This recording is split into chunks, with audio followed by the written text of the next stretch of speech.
আসসালামু আলাইকুম।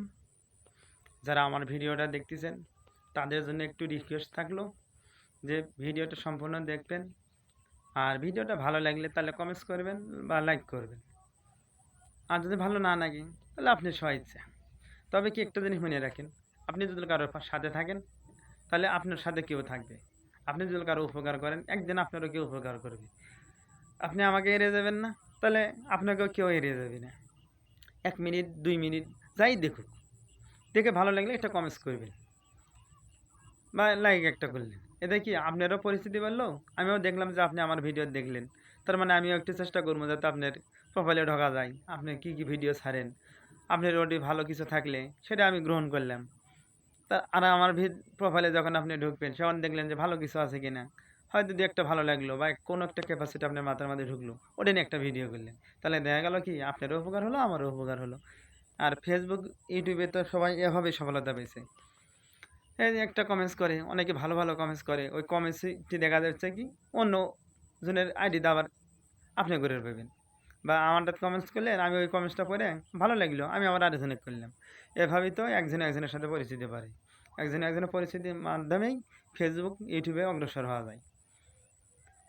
তাই একে অপরের সহযোগিতা করা লাগবে, সহযোগিতাটাই হলো এমন।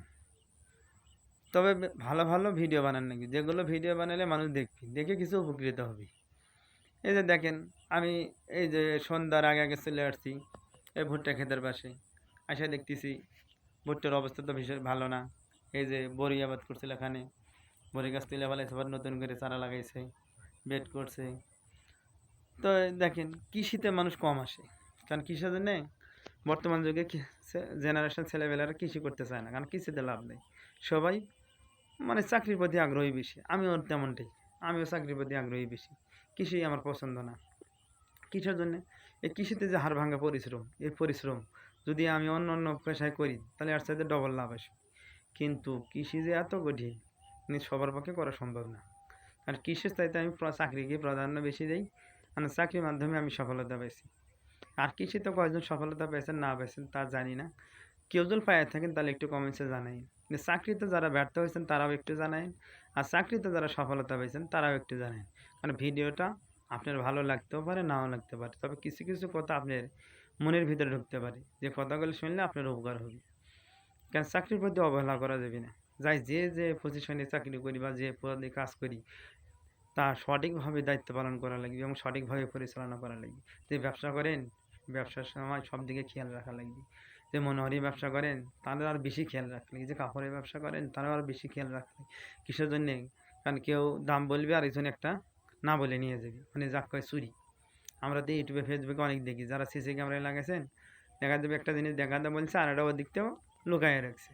এভাবে কি যতটুকু লাভ করবেন অর্থে বেশি ক্ষতি হয়ে যাবে। মানে একটা কিনবি আর একটা ফ্রি নিবি। আসলে তো আপনি যখন ফিরে দিতে যান আপনি তো চালানি থাকবি না।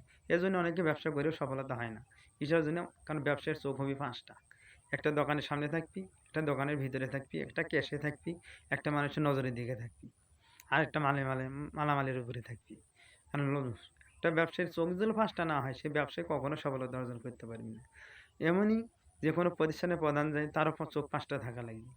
কার কর্মচারীর দিকেও থাকা লাগবি, তার নিজের কাগজপত্রের দিকেও থাকা লাগবি, মালিকের দিকেও থাকা লাগবি, তার অধীনস্থদের উপরেও থাকা লাগবে। কারণ এক চোখ দিয়ে দুই চোখ দেখে ব্যবসা করতে পারবি না, প্রতিষ্ঠান চালাতে পারবি না। এই জন্য প্রত্যেকেরই উচিত যে যে পদে চাকরি করি বা যে যে পদে কাজ করি সেই কাজের যেন সঠিকভাবে করা হয়। সঠিকভাবে না করলে, যাই যে কাজই করি সঠিকভাবে না করতে পারলে কখনো সফলতা আসে না।